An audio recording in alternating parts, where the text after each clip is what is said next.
Well, hello everybody. Really lovely to be here again. My name is Catherine Rutland. I am Clinical Director for Denplan, part of Simply Health. Lovely to have you here on our podcast again. Today, I'm very privileged again to have somebody else here to talk to me, a bit of a conversation, and feeding on from my last interview with Sue Boynton, some similar themes that are going to come through this around supporting the profession and everything that we do and work in. So very pleased to introduce Dr Mahrukh Khwaja. She is a positive psychologist, but she also is a general dental practitioner. So she is ideally placed to talk about the challenges. I'm going to let her introduce herself mainly, but many of you will know her through her work through her own organisation, Mind Ninja.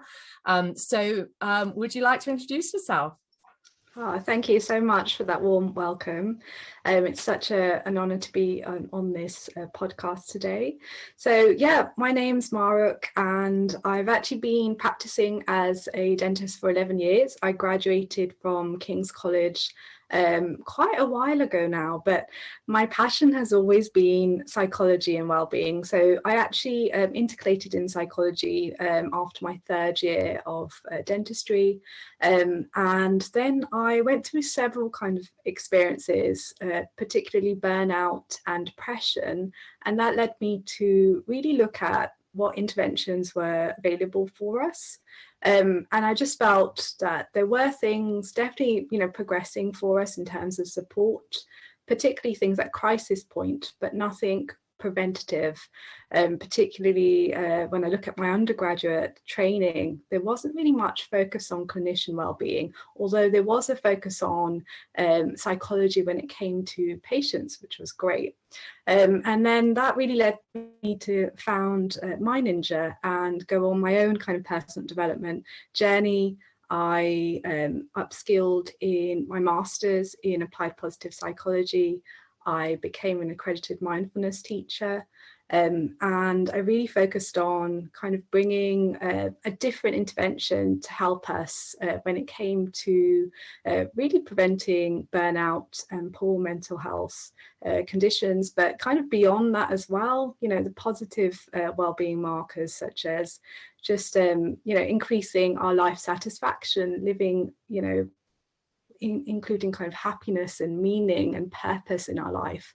And that's what positive psychology kind of can bring to the profession. So I'm really excited to be flying the preventative flag when it comes to dentistry.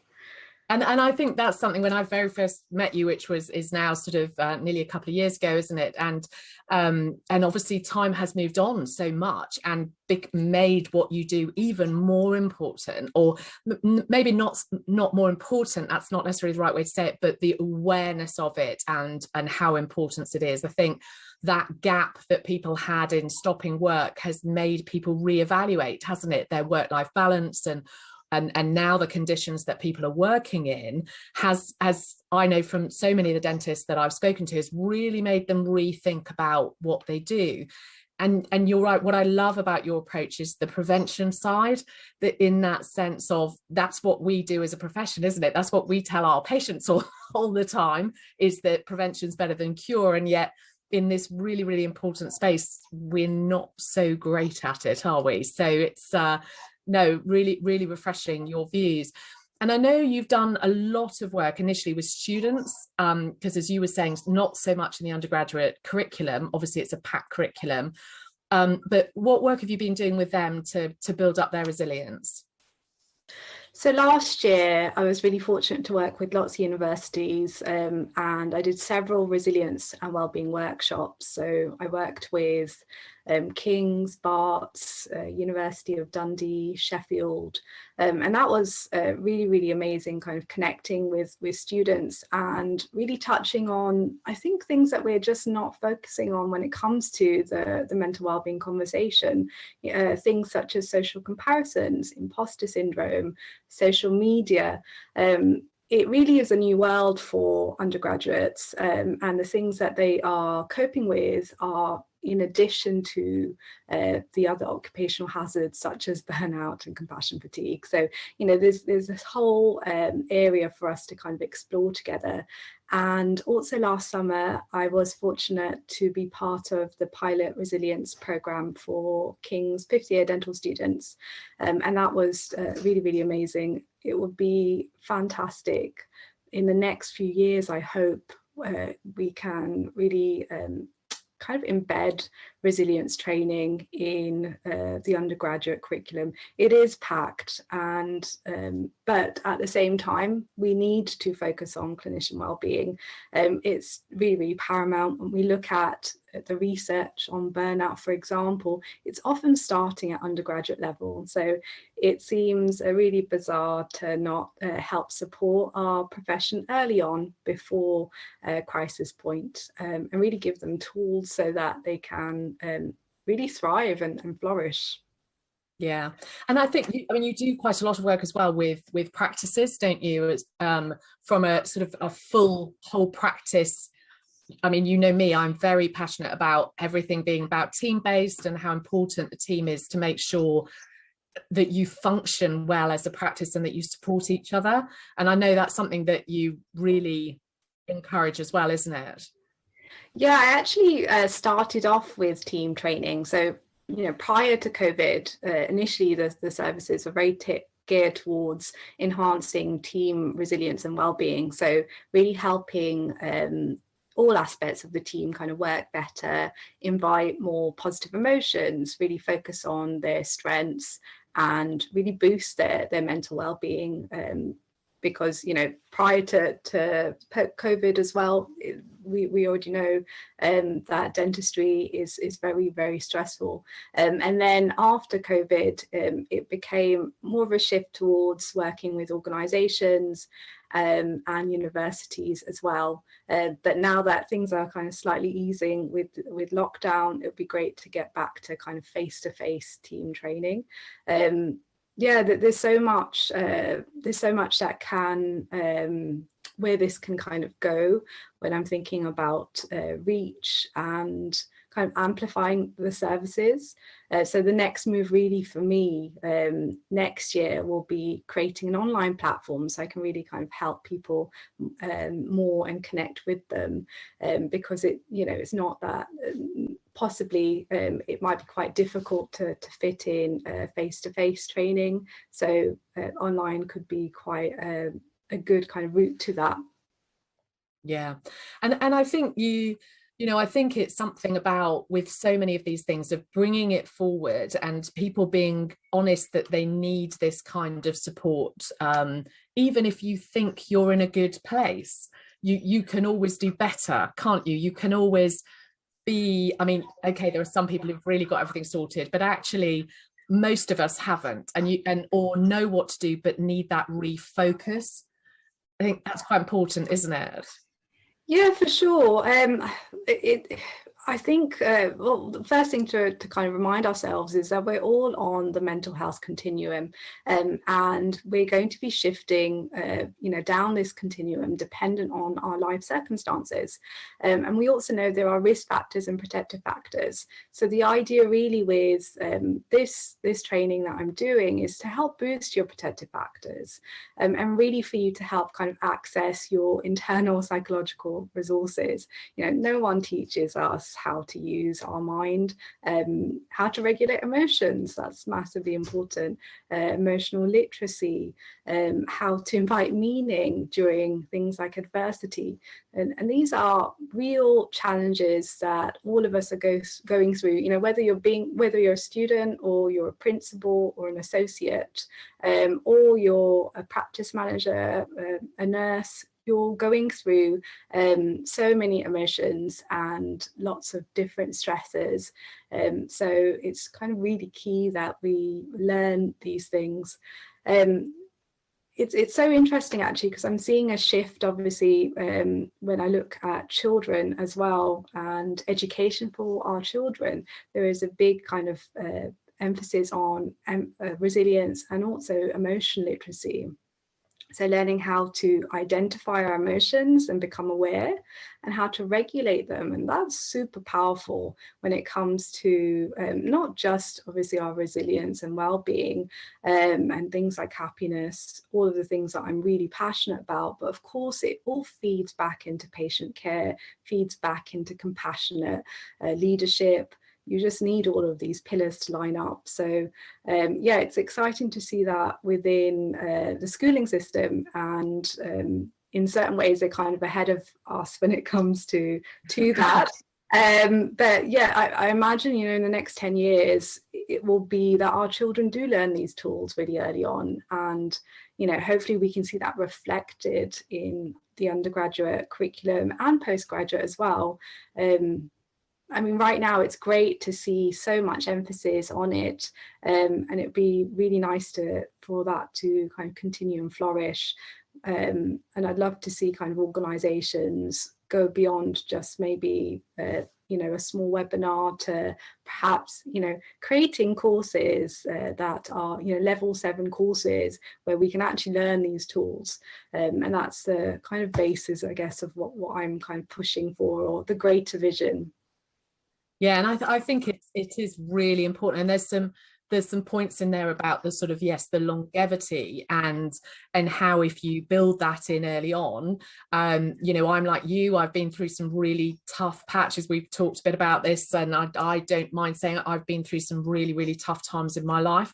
And sadly, I learned the resilience, a lot of it, while I was in the situation, and that's just not the greatest way to deal with it, is it? I think it's that, how do you put these things in place? And as you say, if there's a generation coming through that already have those tools, I suppose, at their fingertips and at their disposal, you're just helping so much. And as you say, in the professional sense, very much around that patient care and how you maintain your professional stance, I guess, isn't it, as well, and your professional well-being and your attitude towards your patients and team that you work with. Yeah, I mean, it's crucial. I think it's so archaic that our undergraduate curriculum doesn't reflect it, and part of me is so frustrated that it takes so long for these changes to happen, but they are happening, and for sure the pandemic has helped kind of shift the culture, and I feel really optimistic about the future when it comes to mental well-being, because there have been changes, and it's exciting to kind of see that continue.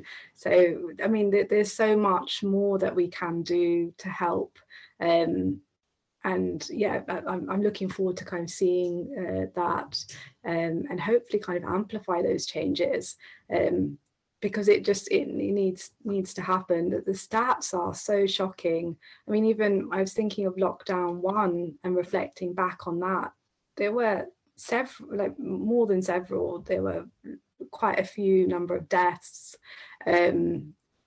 suicides of dentists. I think there was a dental student as well. So we can't ignore this anymore. So yeah, it'd be great to see people in higher positions, organizations that can make such a big change, really hopefully kind of come together to start making these changes. It's exciting to see documents around this. It's exciting to see research to say that we have a burnout problem, that compassion fatigue is an issue. Yeah, this is great, but let's focus on interventions, and let's get behind these and start implementing them. So I appreciate, of course, there are lots of barriers to this, aside from the stigma, just the barrier of funding or curriculum space, etc., or just taking a risk on something. Because when you think of clinical training, you get something physical out of it, whereas with psychological training, you're not getting an actual product you can see. But so it does require some faith, but this is all evidence-based. If we look at the research in interventions, we know that psychological interventions work. Unfortunately, there hasn't been much research when it comes to dental professionals, but that will change. I've looked at the research in our with our medic colleagues, and actually they've got a lot of research, and what it's showing currently is that CBT seems to help. Mindfulness-based interventions work well, and positive psychology interventions as well are working pretty well. So we've got some nice evidence now from our medics. So yeah, I'd love to see some more research, and then yeah, let's move the conversation along when it comes to interventions and solutions, because like I said, I feel like I can't read another study that tells me that there's a problem. I know there's a problem. Yeah. But again, even with research, it requires funding. It requires a lot of money. So it'd be great to see maybe organizations kind of coming together and helping, private organizations helping to fund this really crucial kind of research, because really it's working out which intervention is best, and probably the most accurate kind of answer to that is very individual based. So it'd be great to get research to find out what different interventions could work, and then for us to experiment with them and work out what fits us the best. Yeah. And when you do team training, how do you find that sort of the responses within teams of, you know, this is quite personal stuff, isn't it? And, you know, normally if people are involved in anything as far as their mental well-being, it's very often done on their own or with people that they've chosen to do it with. And how have you found practices finding it to be in with people that they maybe to start with feel a little bit uncomfortable about having this sort of the training, or how does that work? Yeah, there's quite a few kind of difficult conversations that kind of arise, but I think the key is to kind of break down the conversations and have, the way I do it is have group conversations. So, you know, you break up the team into small pairs and they can share, and often, you know, they know each other fairly well at this point, and they might not want to feed back to the main group, but, you know, with their individual pairs, it works really, really well. And, you know, I've moved that to online workshops as well. I've done quite a few with Action and BDA, and they worked really well. You know, when I'm pulling people back out of the breakout room, they want to stay in the breakout room and they've just met those people. So those are strangers they're talking to. So you'll be surprised. I mean, the pandemic has definitely helped. You know, all of us have been thinking about our well-being and how to boost it, because you know, it's been a really, really tough time, and we've all gone through you know, grieving for something, some sort of loss. So we're all kind of on the playing level field in a certain way, so that certainly helped. But you're right, it can be difficult. I find just having these kind of smaller group discussions, or thinking of other creative ways of talking about this. So it might be through creating a team kind of collage together, where you're kind of being creative and you're kind of exploring these themes, but it's a little bit less personal perhaps, and that can be really powerful. So, you know, creating kind of a vision board or a character strengths team board together, or you know, a gratitude board. Those things are meaningful, make a big difference when it comes to inviting positive emotions. Slightly lighter as well, and it invites us to take part. So yeah, it's important to be respectful of how each person is feeling, but there are ways around this. Yeah, and I think that's what's really important about what you do, is that it is focused on the positive. I think that's what's fantastic, isn't it?